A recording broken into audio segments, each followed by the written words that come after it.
Good morning, good afternoon, or good evening, depending on where you're watching. Welcome to another late night edition of Crime Time with DutyRon.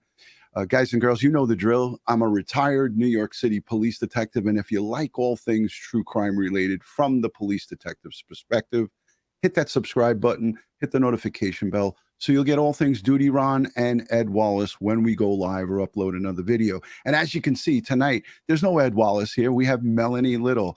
She's an experienced trial attorney, and she was so gracious when I reached out to her today to come on and help us understand this subpoena and quash that was put forward in the Bryan Kohberger case. Attorneys for BF, we're going to only refer to her as BF, one of two surviving roommates in this quadruple murder. Melanie, thank you so much for taking out the time on a Monday evening. Thanks so much. Rangers are playing. Yeah, so thank you for being here. I know all of the community here on Crime Time with DutyRon really appreciate you and respect you for all of the stuff that you help us to understand, along with Police Off the Cuff and the community. We mix them together, so thank you. Yeah, it's my pleasure. Thanks for having me.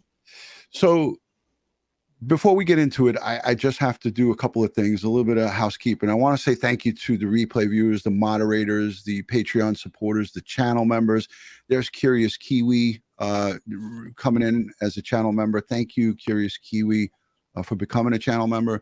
All the folks who positively engage in Crime Time with DutyRon, you guys are really what makes this community great. So I want to say thank you. And even Melanie notices the comments and the questions that you guys ask us. Really, you guys pay attention. So it's great. It's a great learning place here, because when we don't have the answers, like I don't know about this lawyer stuff. So what do? I reached out to Melanie, and thank gosh we have, people from the trades that will come in and help us to understand it. Queenie Kimberly, thank you for becoming a member as well. So there's a ton of people here in the chat. It's starting to swell. We're over almost 500 strong right now, and I really appreciate you guys being here. Now, by a show of hands here in the chat, before we show our first little video, how many of you have strong questions, and how many of you are confused in regards to this subpoena for BF, the one of the surviving roommates who really we've heard nothing from? There's nothing on a probable cause affidavit from her. There is now we've come to learn several interviews with the police, but that was a given, right, Melanie? We know that the responding officers and investigators from not only the local but the state and feds, they all three probably have interviewed everyone and anyone who was either inside that house or stepped foot in there. So, it was kind of like a give me, like it's a guarantee that everybody was questioned. It's just that people are caught up as why wasn't it mentioned on a probable cause affidavit? Can you speak a little bit about that? I'm actually going to correct you here, Ron, because I do have the 18-page probable cause affidavit that was submitted prior to the arrest. And this affidavit does refer to interviews with BF and DM. Right. I was saying that there was, now we found out there was multiple interviews with BF. Right. We knew DM made a statement, which was in that probable cause affidavit. So thank you for correcting me. But what I was referring to was today, we come to find out that BF was interviewed three different times or multiple times, right? So yeah, so there's a lot of people chiming in the chat, and I want you guys to know we are going to take a Q&A at the end of this. So hold your questions for Melanie and myself. I think most of the questions could probably be directed towards Melanie when it comes to law related from the attorney's perspective. So put in the super chats or in the chat hashtag Melanie or hashtag DutyRon, and then we'll highlight those questions. I didn't really get many on Crime Time with DutyRon's website, but I know that there's been a lot of creators that are doing live streams and doing videos about this. It's just that I'm concerned about misinformation. So Melanie, I know you got the pages. There was quite a bit of information. I'm going to just play this little piece from Law and Crime, and it's only about 2 minutes. So once we play that, we'll come back and we'll go over the documents. Okay, sounds good. All right, here we go, guys. So grin and bear with me as we play this. Law and crime. In late December, Kohberger was arrested for the murders of 4 students who were found stabbed to death in their off-campus home in November of last year. He was extradited from his parents' home in Pennsylvania to Moscow, Idaho. Since then, he's been held at the Latah County Jail. Court documents from March 24th show a magistrate judge ruled Bethany Funk must attend Kohberger's upcoming preliminary hearing. At the time of the murders, Funk was in her bedroom on the first floor of the home on King Road. The other surviving roommate, Dylan Mortensen, later told police she saw the suspect after the crime. As Law and Crime Network reported, Mortensen, labeled in the affidavit as DM, said she heard a male voice say something to the effect of, "It's okay, I'm going to help you," just before 4:30 on the morning of the murders. The court document goes on to say Mortensen saw the suspect, describing, quote, the figure as 5'10" or taller, male, not very muscular, but athletically built with bushy eyebrows. At the time, Mortensen said she stood in a frozen shock phase. Hours later, at 11:58 a.m., the 911 call for the murders came in. Kohberger's defense team filed court documents on March 24th, asking the court to, quote, assist in securing the attendance of Bethany Funk as a witness on behalf of the defendant in this case. In support of this, a criminal investigator hired by the defense team reported facts about the case, pointing out that Funk's bedroom was on the first floor of the home, that she was interviewed by police on multiple occasions, and she was at the home when 911 was called, as well as when investigators arrived on the scene to discover the homicides.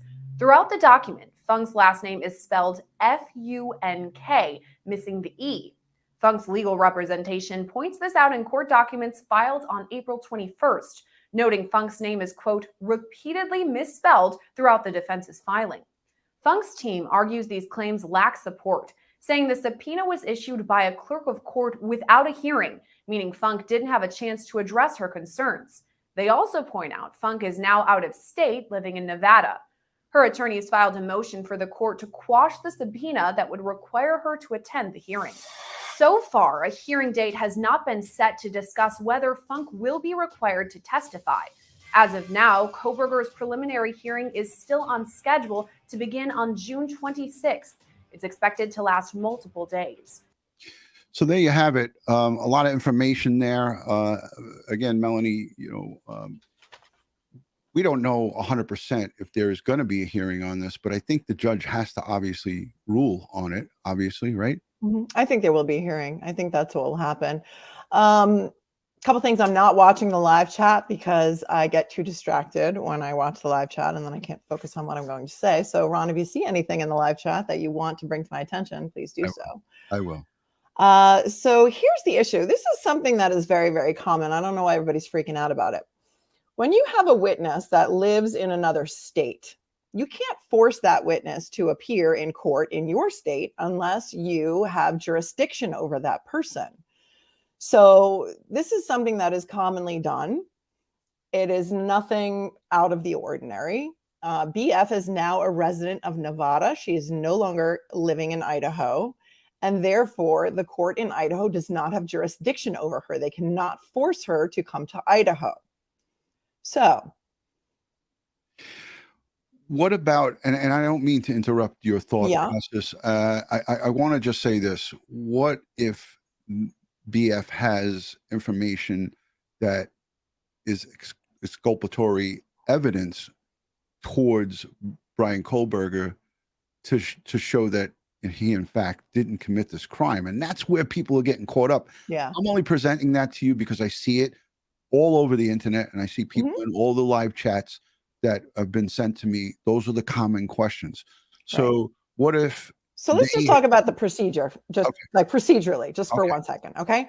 So the court in Idaho cannot subpoena her to appear in Idaho because she lives in Nevada. So they have to bring a proceeding in a Nevada court, okay? And then they have to have a hearing, or maybe have a hearing in Nevada, to show that it is not unduly burdensome for her to come to Idaho to testify at this preliminary hearing. Now, remember, They want her to come to the preliminary hearing. This is not a trial. This is a hearing where the prosecution presents their evidence to find that Bryan Kohberger may have committed this crime and can go to trial for this, can be put on trial for this crime. Now, what people are getting hung up on is that in the affidavit that was submitted, so Megan Marshall is the judge in Idaho, as we know. She's the judge that's been handling this case from the get-go. Right. The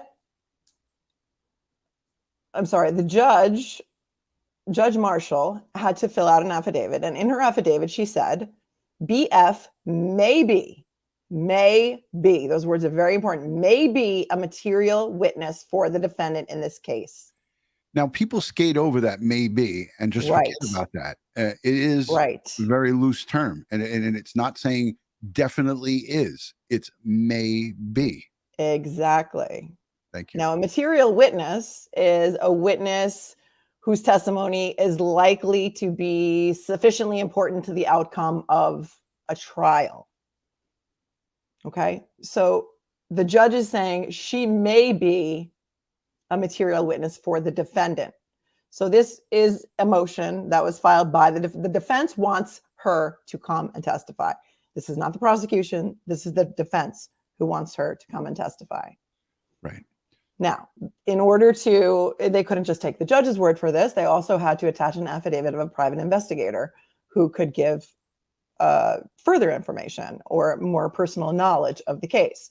Right. And this private investigator, who was hired by the defense team, his name is Richard Batanti, says that he's an investigator hired by the defense to assist in the representation of Kohberger, that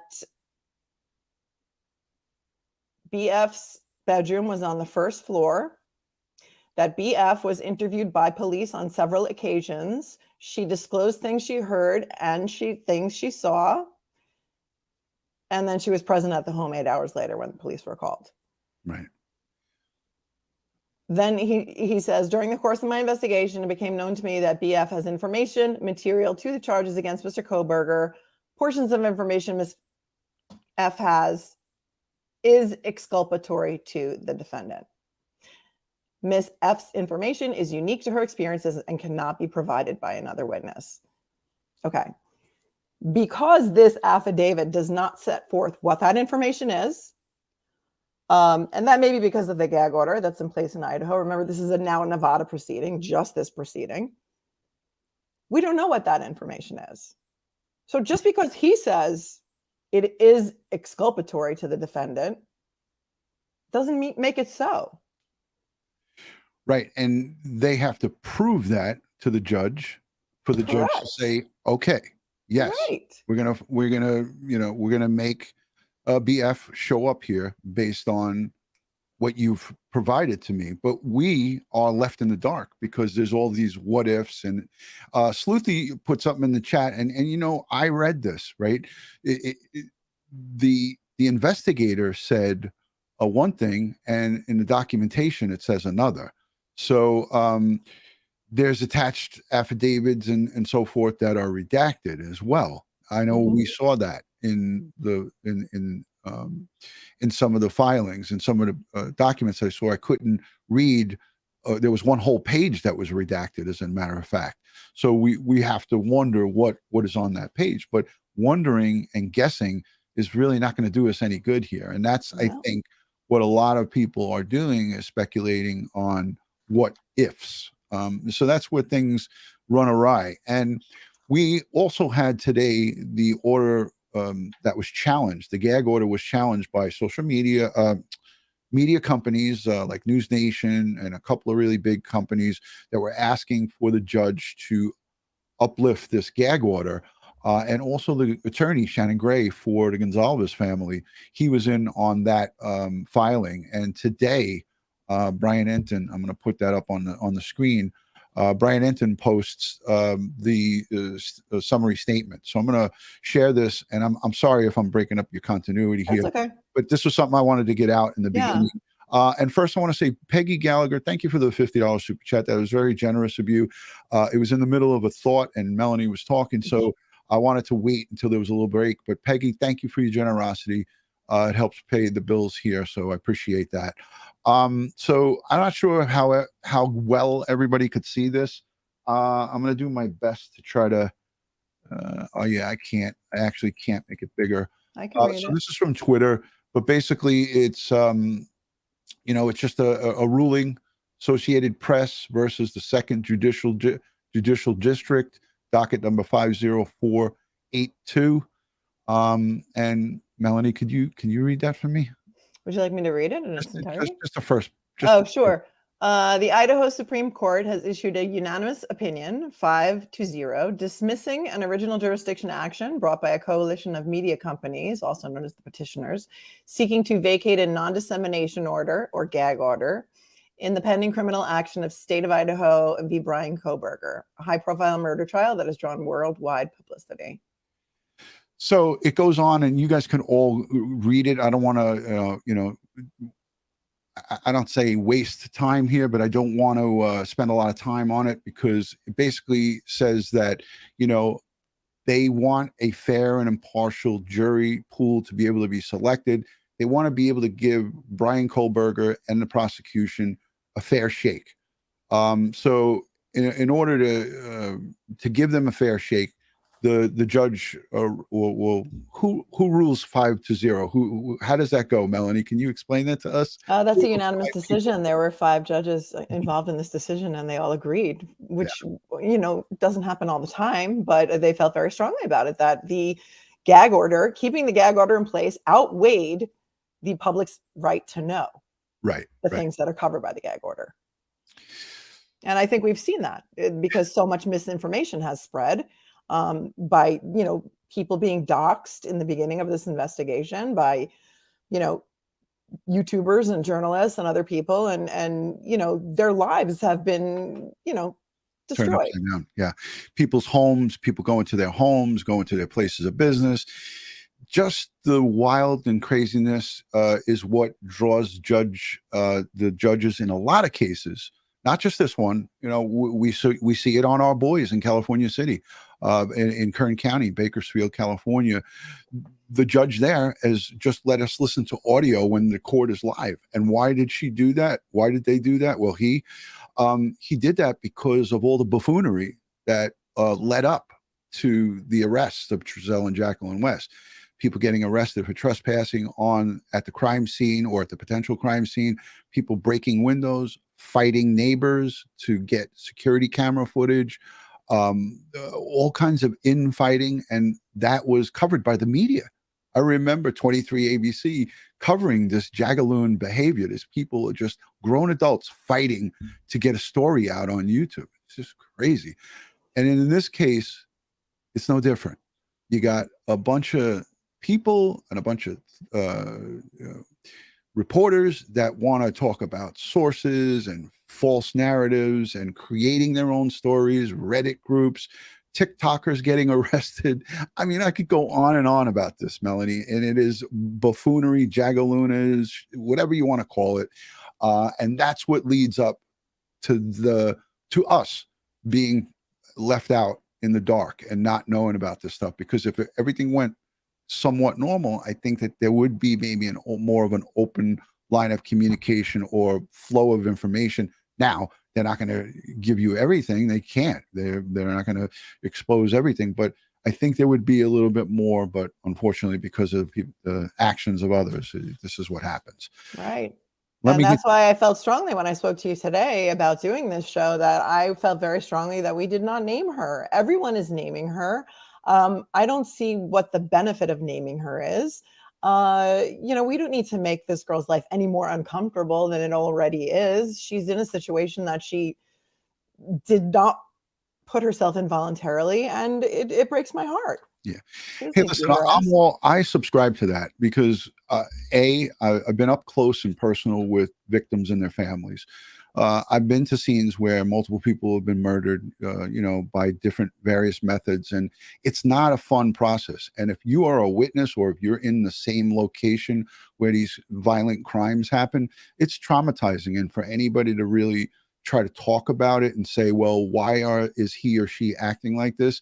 It's really unfair, because nobody but the people, and these are victims after these crimes are committed, they're left to live a lifetime. And I think I said it to Bill today, and I'll say it again. I'd say it to you if we were speaking.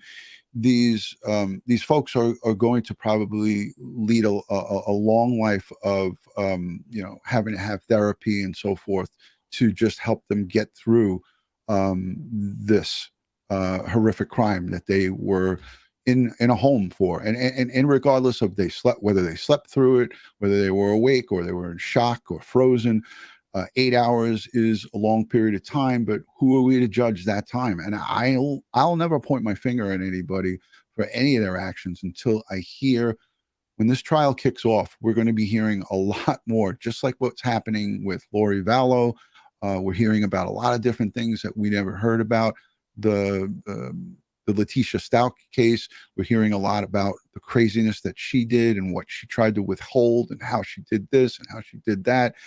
But up until this point, years went by and we didn't know anything about this. And when you hear about it, it's kind of like ooh and ah moment. And I anticipate that in the Bryan Kohberger trial, when it does commence, that there's going to be a lot of humble pie to be eaten all by a lot of people, and maybe even including myself. So let's get the train back on the tracks. I'll just say one thing about this 8-hour delay. What time were the police called? Noon? Yeah, noon. Okay. I have 3 teenagers, and they regularly sleep until noon on weekends. So is it really that out of the realm of possibility that everyone slept until noon when they were out until 4 a.m.? Yeah, I don't think so. I made a mention of this on several other live streams. I don't know exactly which ones, but I have 2 boys too. And they went to college, and, even prior to going to college in their teens, they would sometimes, I'd have to shrug them at 2:00 in the afternoon on a Sunday. Hey, come on, it's time to get up. So, it is what it is. But again, it's not all this. I do not like to judge people, and that's unfortunately what a lot of people are doing. And you know what? Listen, everyone's their own person.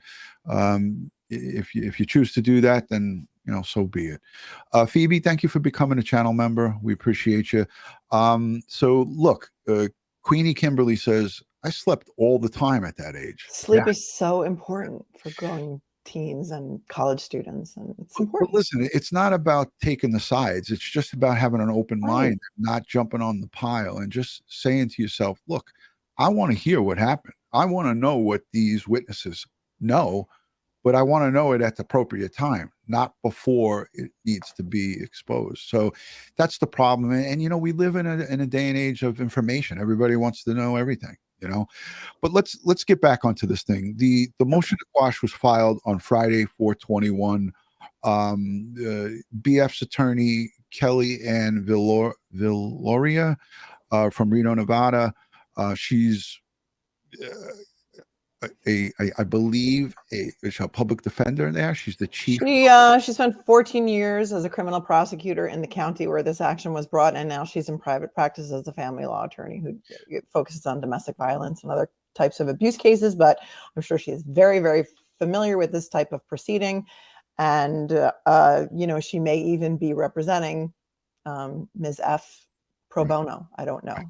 What about, why does she need 2 attorneys? Evelyn Grosenick is also, that's the attorney who's the chief public defender.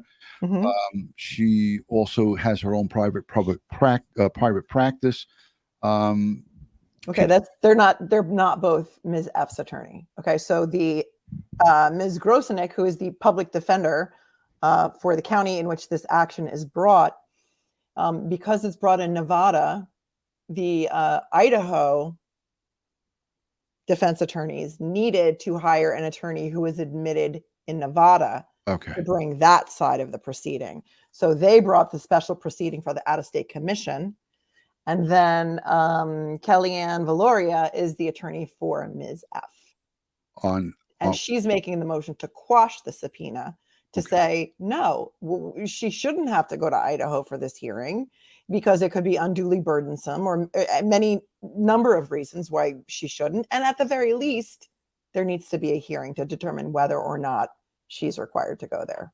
And this is why I'm glad I have you here, because you get it right back on track. I'm looking at my notes and I just wrote them quick, but thank you for explaining that. So for those of you who are out there who asked the question, because I saw that redundantly on Twitter and on Facebook, and I think in a couple of Reddit groups where people were saying, why does there need a need to have two attorneys? So great.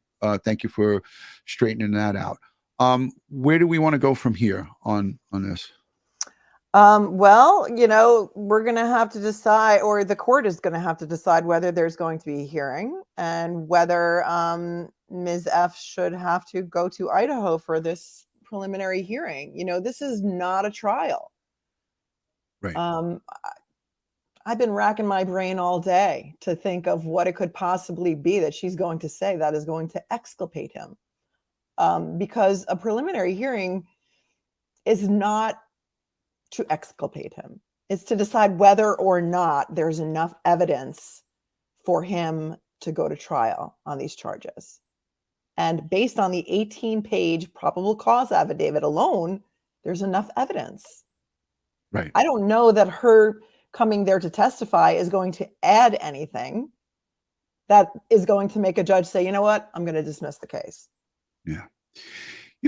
It's funny that you're saying this, because I was thinking today during the course of the day, like all of the things that developed and that were released, like the shoe impression that was left inside the home, the video surveillance 50 feet away of Kohberger's car leaving that location, making those 3-point turns. We don't know definitively if that camera caught him going in and out of that home. That's an extreme possibility that they have him on video walking that property.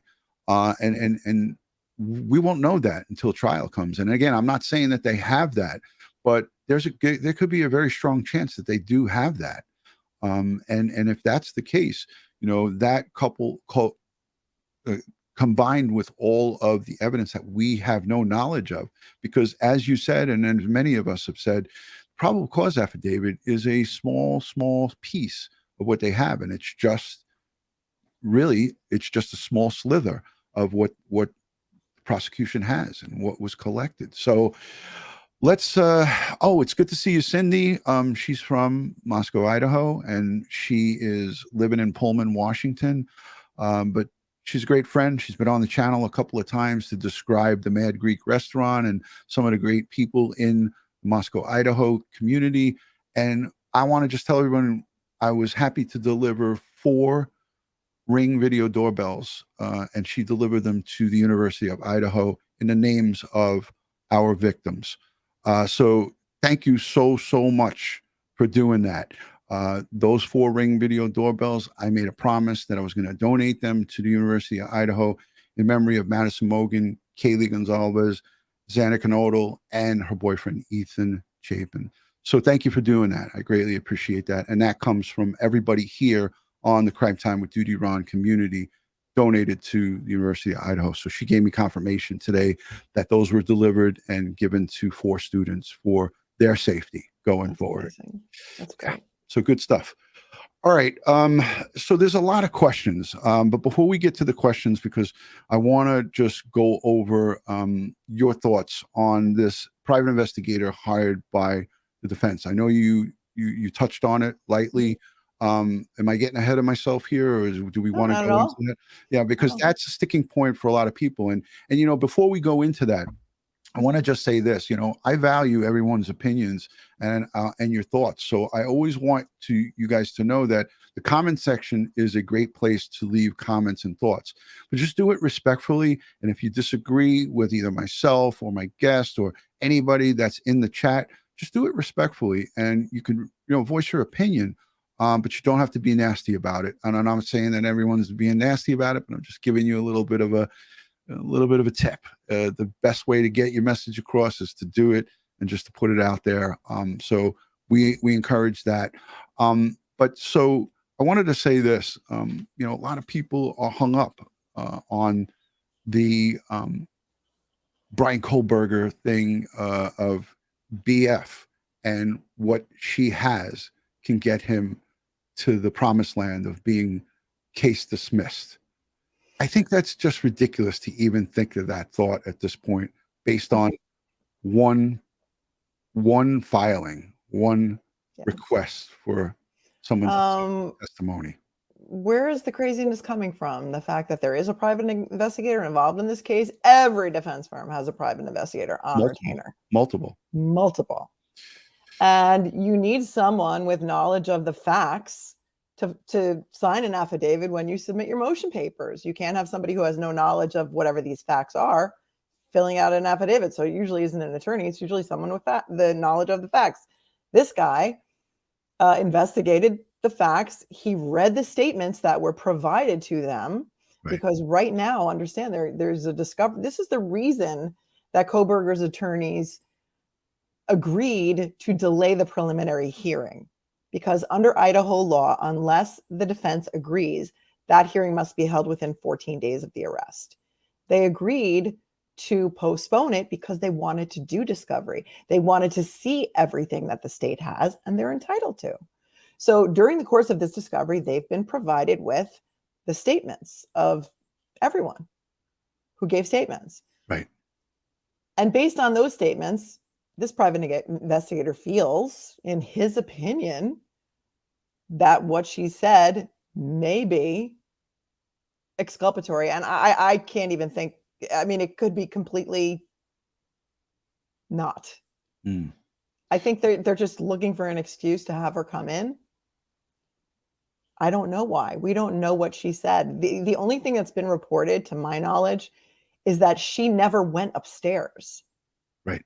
She came outside the house. She never saw the carnage. She never saw anything. She never saw the aftermath of the killings. And if anybody has any information to the contrary, please put it in the chat. Yeah. So I'm not sure what she could possibly say that would exonerate him. Yeah. And I don't think anybody knows. I really don't. I don't think anybody knows at this point, because the investigator, right, and the defense attorneys, they have a job to do. Lawyer Mystery Maven, she says, I feel like it's potentially a fishing expedition with the use of may and have, and given the rarity of defense putting on witnesses in preliminary hearings. Jess, great comment there, and that's coming from one of our friends. She's an attorney in the Northeast here, and thank you for chiming in. Kind of grasping at straws, here on the East Coast, we typically use the grand jury process. Right. And you told me off the air that you've spoken to some attorneys from, that area of the country, and they typically don't go the grand jury route. They go the preliminary hearing route. Right. The feds are the only ones that go the grand jury route. So, and the difference is that the defense is allowed to participate in a preliminary hearing when they're not allowed to participate in a grand jury proceeding. Yeah. Ms. Martinez says, I think that they want to build a rift between the roommates that saw him, but it would only be one at this point that we know of that saw him. Right.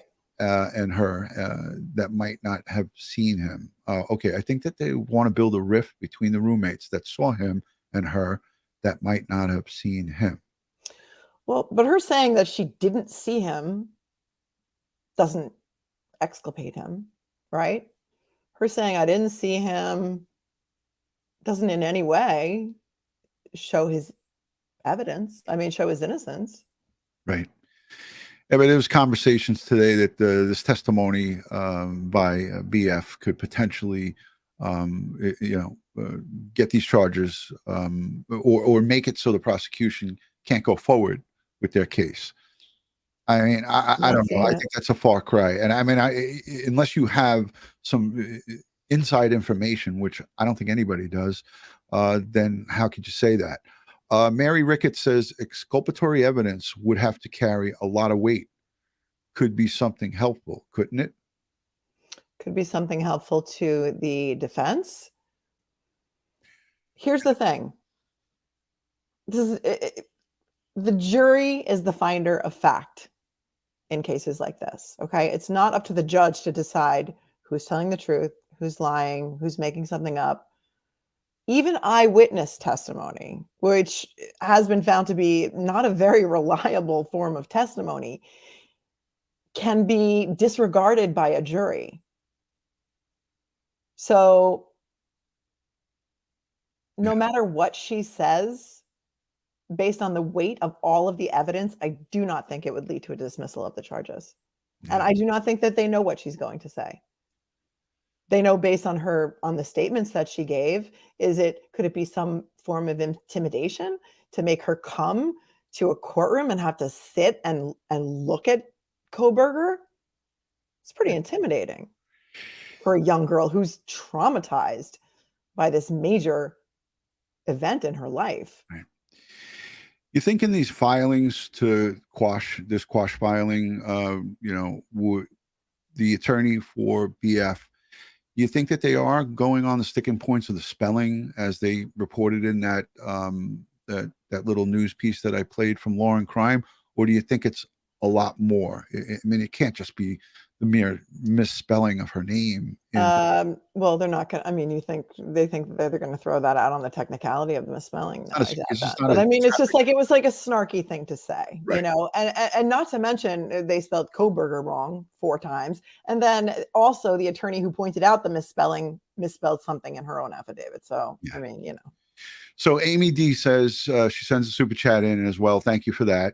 She says, we haven't heard anything from BF. Deafening silence.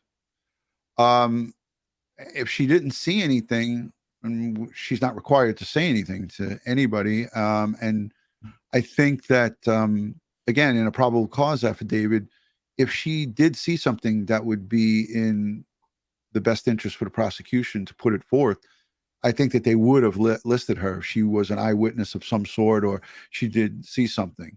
But thank you for that super chat. I appreciate it. Southwest 4x4 says if, and in parentheses, and only if she had a relationship with Bryan Kohberger, could that affect his defense?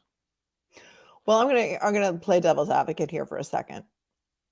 And I'm not saying this has anything to do with anything, or she even knew him or had a relationship, but even if she says, I was with him the entire time during the course of these events, he was with me, we were somewhere else, and therefore he could not have done it, that is still evidence that needs to be weighed by a jury. That is, it would be an alibi that could be tossed out by the finder of fact, and the finder of fact is the jury in this case. That's powerful because a lot of people were talking about that today, and it's funny that you made that, example. They would have to assess her credibility. That's what juries do. That's why they're there. That's why we have this system, because they're there to assess the credibility and decide who's telling the truth and to decide what happened. And they're not always right. Tom Cusinelli, one of our good friends from the job, from the NYPD, he says, agreed. And Mrs. JMD says, great point. Kel is saying, exactly. Thank you, Melanie. Joey Brooklyn. Oh, hey, Joey. He says, great point. Yeah, so listen, we like to play, again, we need to speak about both sides of this thing. And then we've been hearing a lot of people have been chiming in, and a lot of different lawyers are going to speak on it. I'm sure Emily D. Baker is going to chime in on this. We already heard from, several different attorneys and some that I don't even know of that have been speaking about this. And this conversation will continue in the days to come. So yeah, it is what it is. They're not always right, says Coffee Cake. Touche. They're not always right. Yeah. I mean, listen, until everything, all the facts unfold, this is now, again, people are going to speculate. They're going to, come up with their own conclusions and so forth. But be that as it may, we will, once June 26th comes, I think we'll have a little bit of a clearer picture here. But it's not the start of a trial, people here, here's another comment. I can't wait till June 26th. Melanie, I'm going to put you on the spot, which I hate to do because you get me so mad at me sometimes. what do you anticipate June 26th in the That's when the preliminary hearing is going to start. So, and it's going to go on for a couple of days because I think in this subpoena, they did not even ask for BF to appear until June 28th. So this could go on for 5 days, yes, and the 26? prosecution's going Yeah. to So put they their said, evidence out there, and then a judge will decide whether there's enough evidence for him to stand trial. yeah. So that's the thing. It's going to start the 26th, and they slated 5 days, and like you said, they asked her for the 28th. So, yeah, interesting. Let's look at the chat. Did you want to continue on, because I had the page, but I don't have the name redacted. Page 9 of 10, where Richard Batanti gives his statement for the state of Idaho. Anything on there that you want to point out? Did I cover that? Let's see. It's page 9 of 10. And exhibit is Exhibit A. This is Exhibit A. Okay, so is this the affidavit in support of motion for out-of-state service? This is Richard Batanti's affidavit. Yeah, first duly sworn on oath, says. Yeah. So he makes 10 points in this statement. It's sloppy. It's very sloppy. We discussed this. You said that to me today. It's a very sloppy affidavit. Why do you say that, Melanie? Because there's a lot of things misspelled. I'm a stickler for spelling. I won the spelling bee in 8th grade. It's like the only trophy I ever won. So yay me. But it says, I was asked by appointed counsel Ann C. Taylor to investigate the alleged incident, which it should say led, but it says lead, L-E-A-D, to the arrest of Bryan Kohberger. It goes on to spell Kohberger, spells BF's name wrong a couple times. It's just, who proofread this, basically?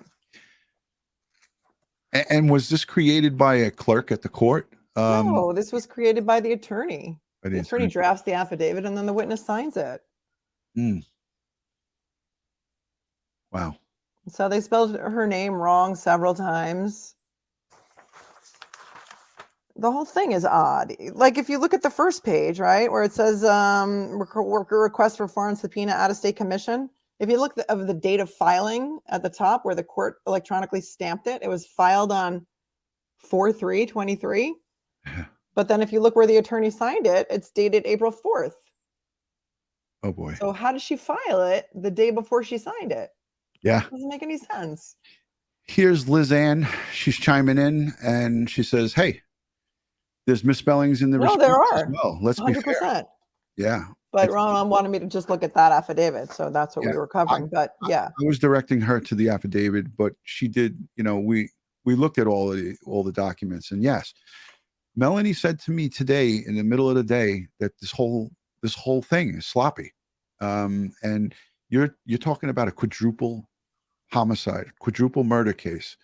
You would think that everybody would be dotting their I's and crossing their T's and having us all tightened up. And it's just, again, Aussie J says sloppy work drives me mad. Melanie, don't look at the things that I text to you, because my spelling and all my grammar is not a legal document. You're not filing a legal document, Don't hold it against me. I mean, and I did say, to be fair, that the attorney who pointed out the misspellings in the other attorney's petition also did misspell some things in her own petition. So, right. Tit for tat.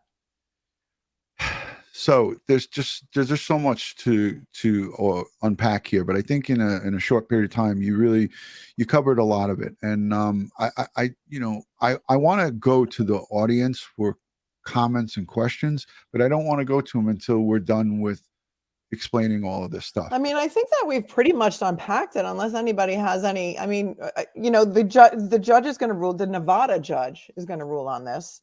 And is going to decide whether or not there's going to be a hearing. Right. So let's emphasize that, though. There may be a reply affirmation from the defense, from Kohberger's team. They may reply to this, which hasn't been filed yet, because this was just filed on Friday. Right. And when I looked at the court system today, I did not see any I So think the by, judge yeah. in Nevada will rule on whether she has to make a personal appearance. Could there be a chance that she makes an appearance of via like court video, Skype or Zoom? Is that a possibility? It could be a possibility. I mean, a lot of courts relaxed rules during COVID, and it could do things during Zoom. I mean, as an attorney, it's always better to have a witness in the room. They would always prefer, you can't cross-examine an affidavit. So even if they use her statement, if the prosecution presents her statement during their preliminary hearing, the defense can't cross-examine that, which is why the defense always wants a live witness there. Could they do it over Zoom? Maybe. Yeah. If anybody has any, further knowledge of the Idaho and or Nevada court systems and whether they allow that, please let us know.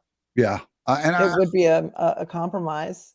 Absolutely. Absolutely. Here's a comment says, and I'm not sure exactly who she's directing this to, but I'm assuming to the folks in Idaho, you can't even read the evidence list. How are they supposed to hold up in court when 5 different people can claim that they saw 5 different things, especially with serial numbers, etc.? Shaking my head. Is that because the evidence list was redacted? Yeah, I'm not sure. That's the thing, is sometimes people make comments and they have good thoughts, but if we can't read that, like, in other words, I'm not really sure where she was going with that, but thank you for it. I appreciate the comment. So here's Iris Hewlett. She's always questioning and cross-checking. She says, judges know defendants have a right to call witnesses. So why is BF, and thank you for referring to her as BF, why is BF trying to interfere with such right? Question mark. Judge should ask, get an answer from BF. They don't have jurisdiction over BF in Idaho. So to ask her to travel from Nevada to Idaho, and I don't know what the distance is, and I was going to map this out earlier, to take off potentially a week from work to be there, it could be unduly burdensome for her. She doesn't live in the state. So I think that's really what the issue is here. Right. You Thank you. can't force her to appear unless the subpoena is not quashed. If the subpoena is quashed, she doesn't have to appear. Thank you for that. And thank you for that question, Iris Hewlett. Always questioning us and always sending in stuff. Miss Martinez, she said she may have PTSD. Yeah. 100%. I mean, there's been a conversation about that out there in the media, on social media, and so forth. And like we just said before, this could mean a lifetime of therapy for not only her, but everybody involved in all of the families, the victims' families as well. These are all, everyone's lives How could are she not changed. have Yeah. PTSD? So Jamie Johnson says it's a 12-hour drive from Nevada to Latah County. She lives, I think, in Reno or something.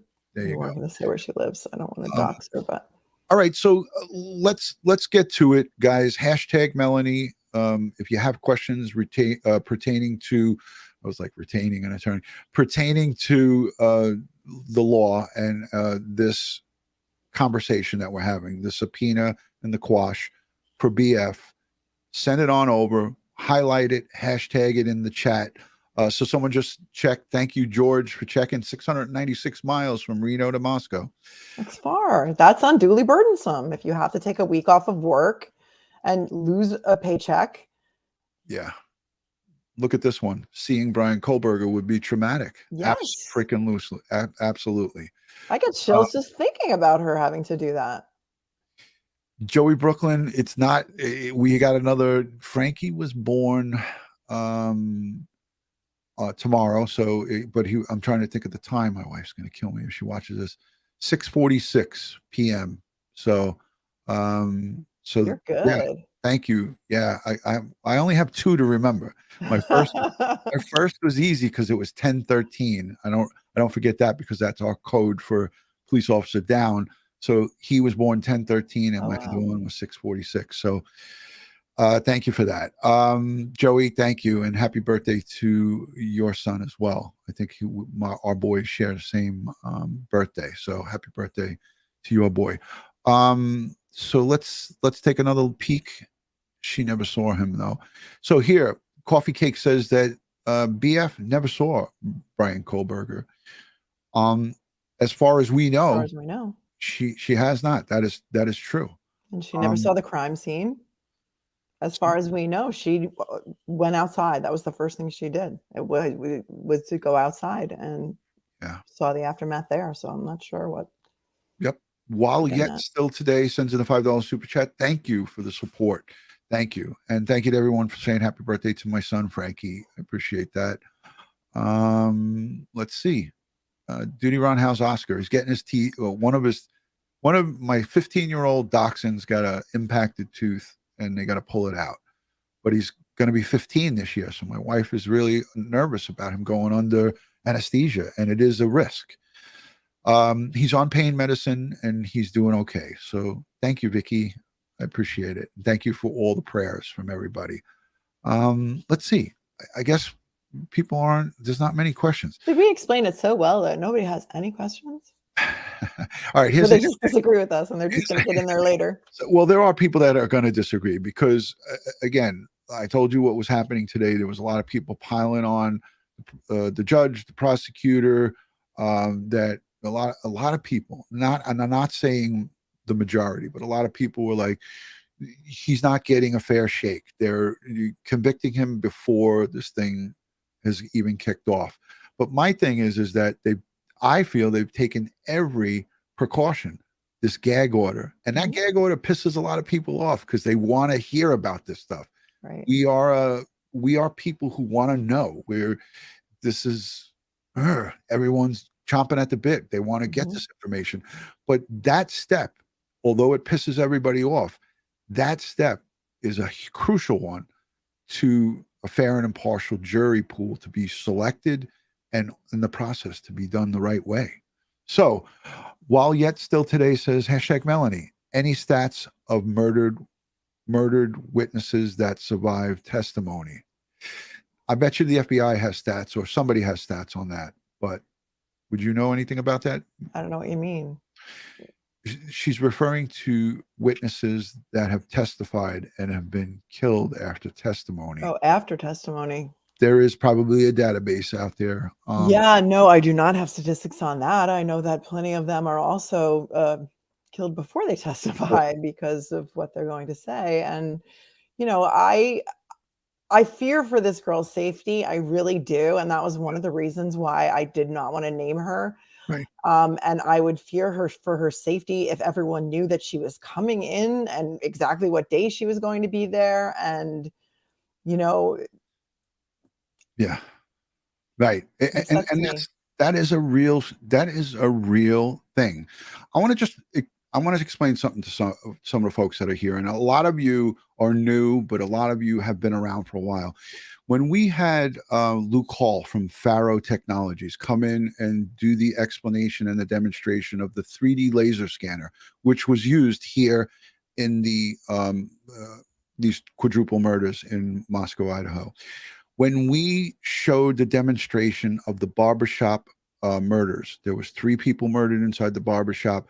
We showed one of the decedents on the floor, and I explained to everybody, listen, this is could be traumatizing. I put out a PTSD and a disclaimer. In that case where those 3 people were murdered, and we showed that 3D laser scan of that crime scene in Chicago, there was one eyewitness saw the shooters, and it was a brother of one of the decedents. He was murdered in his driveway 2 months after that murder happened.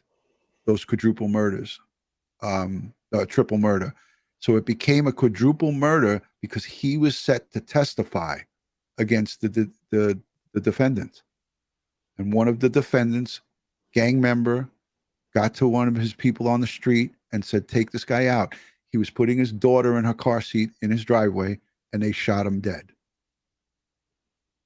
So there's an example Yes, it happens. And that's one of the reasons why it's important to try to protect potential witnesses in crimes like this. Joseph Connor, thank you for your question. Hashtag DutyRon. I assume the state of Idaho would pay for BF's travel and hotel expenses. I assume so. I think so. It's not a vacation, you know, yeah, I think that they would. Yeah. But the state is not calling her to come and testify. It's the defense. Oh, true. Then the defense would have to pay her expenses. The defense would have to. Similar to when you are subpoenaed to come into court to testify, they're supposed to pay you a witness fee. And usually the witness fee is attached by check to your subpoena when the process server comes to your house to deliver it. There you go. All right. So I'm just looking back because I was ignoring the chat for a minute while I was telling that. Team Brittany says, DutyRon, hashtag DutyRon. That was a very interesting stream. The scan from Chicago, very interesting. Yes. Faro 3D laser scanning is really, really helpful when it comes to visualization for the jury. And they're still going forward with the plans to demolish 1122 King Road in Moscow, Idaho. And that's going to be happening sooner than later. Katina, thank you for the hello. And she's a Patreon supporter, channel member. She says, hello to DutyRon, Joey Brooklyn, Miss Donna Marie. Thank you. I think that's it. I think we were able to wrap this up within an hour. That's amazing. Wow. No overtime. So again, I'm just going to do a quick scan. All right, here's one more. So Joe is, he's just saying, oh, I'm sorry. Of course, the defense. Hey, Joe, you never have to say you're sorry. Listen, we get caught up too. Here's a hashtag Melanie. I thought we weren't going to get this. Melanie, you said preliminary hearing was like a grand jury, but without defense. A grand jury can decide not to bring a case. So does that mean it's possible for the case to end at the preliminary? Yes. The judge could dismiss the case if the judge thinks that there is not enough evidence to bring the case to trial. In its totality. In its totality. Rarely happens, but yes, it could be. Excellent question. Yes, great question. Thank you. I like your screen name, by the way. So I saw another one. Somebody said, did great. I'm assuming that's Melanie because I suck. So thank you for that. Melanie, you bailed me out here tonight, so I appreciate that. Teresa B says, thank you both with a bunch of hearts. Thank you. Karen Bookout sends in a super chat, $5. Thank you so much for that. Coffee from Karen. She says, so there's something that she knows that the defense thinks will help them. The only thing I can think of is her testimony that she didn't hear Bryan Kohberger. Doesn't mean that he's innocent, right? Just because she didn't hear him. Yeah. I mean, how many people nowadays sleep with sleep machines or, rain sounds or white noise? Yeah. Yeah. I mean, there's some nights that my wife, she'll put on like rain, like she has like on her phone. I do too. Yeah. So she'll put the rain on. And then I'll have her fan blowing on me because she's going through that menopause. So she starts sweating at night. The menopause. The menopause. That's an Italian. The menopause, yeah. She's going through the menopause. I don't know if she wants to be telling everybody that, Ron. She doesn't care. She says it all the time. No, she's fine. So she gets like hot, and cold. And so like I have the fan blowing on me. I have the covers over my head, the fan blowing on me, and rain noise sometimes. Thank you, Dawn Marie. Appreciate that. Dawn Marie. Yeah, I think I know those boundaries. I'm 32 years at it, for total of 40 something altogether 41. So it's all good. Miss Donna Marie, thank you for all you do. Melanie nipped it in the bud quickly, says Schmitty. All right, Schmitty, thanks for the love. I love the hat. I love the sunglasses. Awesome. Really groovy. Cheryl says, great job. We're at 1100 viewing this right now. Thank you, Cheryl. Appreciate that. Michelina Sereno, she's from Long Island. Hello, Michelina. Thank you for being here. Phil Leo says, hello, DutyRon, Counselor Melanie, and all mods and chats. So everyone's just saying hi and hello and blah, blah, blah. Hey, look at Miss Martina said, yikes. That means she was saying yikes to me saying that my wife's got the menopause, but she's very vocal about that. She's actually said it a few times while we're on the live. So there's no secret there.